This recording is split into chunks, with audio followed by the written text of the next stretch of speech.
I'm often asked whether we need separate accounting standards and accounting principles for Islamic finance. And the best way to think about that question is, first of all, a little bit of history. In the early 1990s, in Bahrain, the Islamic finance industry established the Accounting and Auditing Organization for Islamic Financial Institutions, always referred to by its abbreviation AOFI. And at that time, there was great inconsistency in the way that Islamic banks were accounting for their transactions. And one of the key goals of AOFI, as well as laying down Sharia standards for the industry, was to standardize accounting principles in the Islamic banking industry.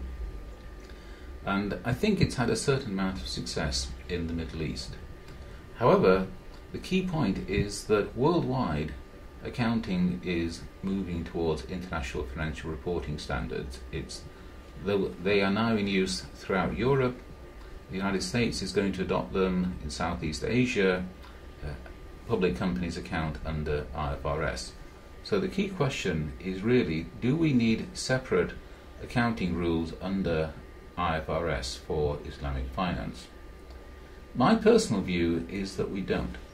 In my view, Islamic financial transactions, whether they're mudaraba, musharaka, ijara, sukuk transactions, should all be looked at exactly the same way. You look at the transaction, you look at the economic rights and obligations that the transaction creates, what are the cash flows that arise, you analyze them, and you can then account for them.